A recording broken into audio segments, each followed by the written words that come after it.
The foundation stone was laid by former dictator Idi Amin. The country is Uganda, and the spectator's interest is focused on an unusual event in this troubled state.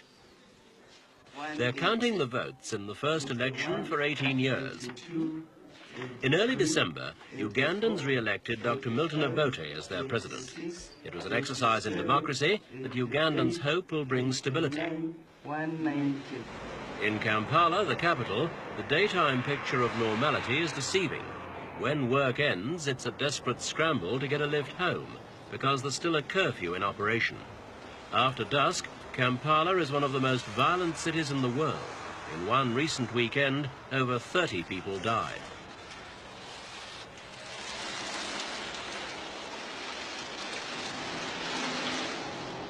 The beaten and the battered are taken to Kampala's Mulago hospital, but its medical facilities show the extent of Uganda's internal collapse.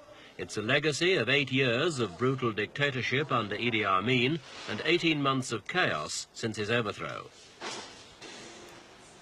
In greater part, it's still a luxuriant and bountiful land, but the values of Uganda's 13 million people have been distorted by the years of lawlessness. A whole new economy has developed based on the mahendo, the local term for black market. The basic monthly wage can be doubled by an hour's dealing in a scarce commodity like sugar.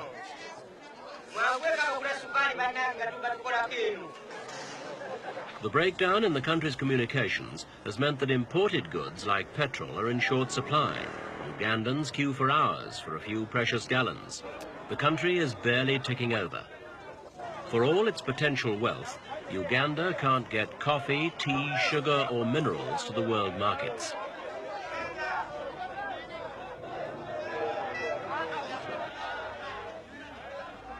Against this background, the country's ruling military commission called for democratic elections. It was to be the first step towards political and economic stability. From the outset, the most favoured candidate was ex-President Dr. Milton Obote. To fight the election, he returned after nearly 10 years in exile in Tanzania. He had been overthrown while out of the country in 1971 by his army commander Idi Amin. Now he arrived to begin a remarkable comeback.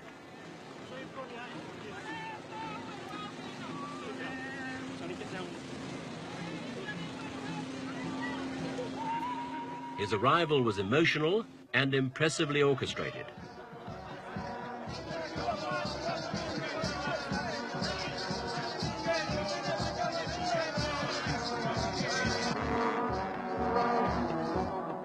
The campaign of Obote's Uganda People's Congress, UPC, was to be well run and financed. Its strength came from the Nilotic peoples in the north and east of the country. Much of its cash is thought to have come from wealthy Asian families who were kicked out of Uganda by Amin. They hoped an Obote victory would allow them to return and repossess their land and businesses. A campaign of Asian hopes and tribal enthusiasm.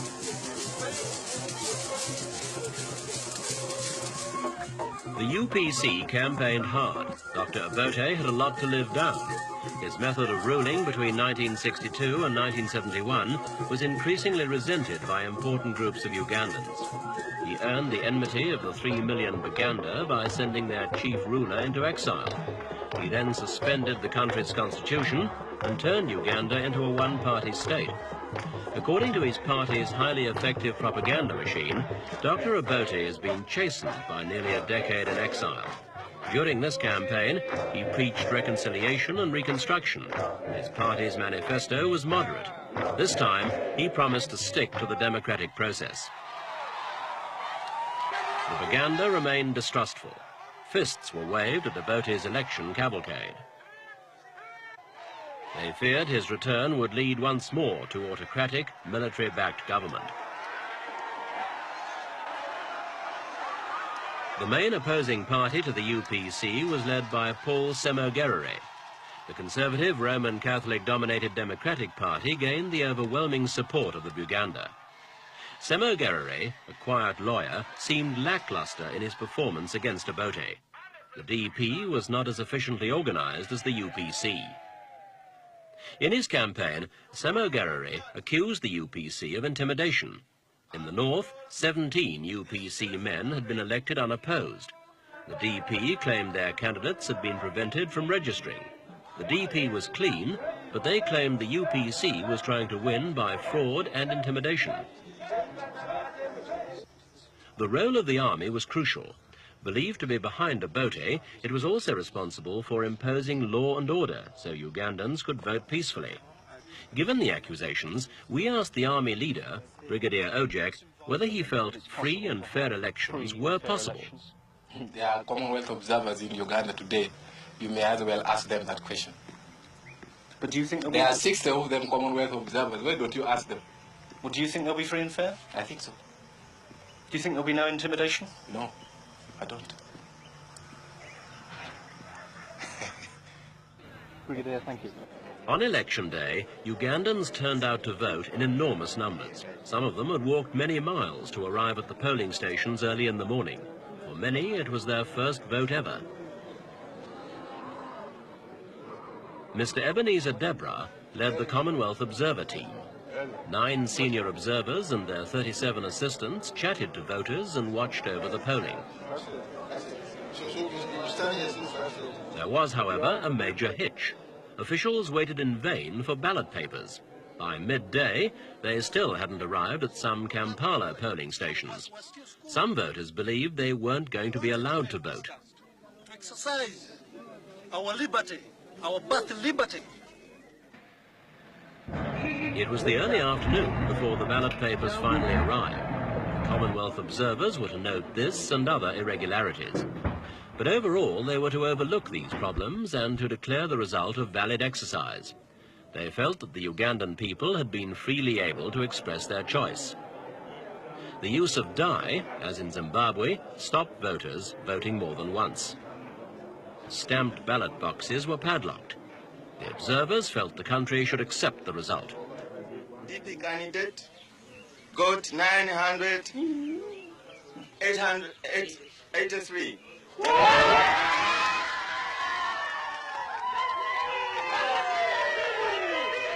The votes had been counted with painstaking precision in the back rooms of polling stations up and down the country. Many results had been announced when the military commission stepped in, suspending all results, even arresting the returning officer in Kampala, who had issued his. During the night, Paul Mwanga, chairman of the military commission, and Obote made endless calls around the country to check the results for themselves. Mwanga was not mincing his words. He said he would vet every result in every constituency himself. In effect, that the military commission would decide. They're old friends, Mwanga and Obote, and they shared elation when they came to their verdict. That verdict was a narrow victory for Obote. Everyone joined in, although the army commander, David Ojok, looked subdued. He fears trouble ahead. There's no champagne in Kampala, so it had to be sparkling wine. How could Obote possibly bring the country together now after an election like this? We have a very positive policy on the matters of healing the wounds of Uganda, the policy of reconciliation, the policy of no revenge. And if the losers accept democracy, I hope they will accept the result of the election. At night, heavy gunfire echoed around Kampala. It was believed Obote's mandate was being sealed in blood as factions of the Ugandan army turned on each other. Paul Semagerere had no way of knowing what was going on when I found him at his home early this morning. He was sticking to his claim of victory. Anything else would be fraud on Mwanga's part, he said. I think it's acting under pressure. I would say the chairman, not the whole military commission. I think the chairman is probably acting under pressure from the UPC. From Obote? It is possible. I wouldn't be so categorical, I'm not sure, but I believe there is pressure from Obote's camp, either to keep the world ignorant of the defeat of the UPC, or worse still, to put pressure on him to nullify results which are in the favor of the Democratic Party, and perhaps come out with defrauded election results, claiming a UPC victory. As word spread that the DP might not come to power, a crowd gathered outside Semagerere's headquarters in Kampala, chanting for the victory they do believe is theirs. President Obote is back in the presidential palace, the first modern African president to regain office after being deposed. This power was reinforced by the Ugandan army and the 10,000 Tanzanian troops who remained in the country after overthrowing General Amin. But was Dr. Obote's victory legitimate? What about opposition claims of foul play? The UPC or the Democratic Party or any other party has evidence of elections not having been done according to law, or the provision is there in the law, we would go to the courts. We would not accept even a UPC member sitting in parliament if he was not properly elected. We would not. You've said time and again, Dr. Obote, that you want to clean up Uganda. Yes. How are you going to do that? There's a lot of work to be done. We'll try to clean up Uganda. Uganda's stability will depend on several factors. One will be whether Obote can win the confidence of the Baganda. Another is law and order. Even more important, perhaps, is the economy, for if prosperity returns, stability will probably come with it.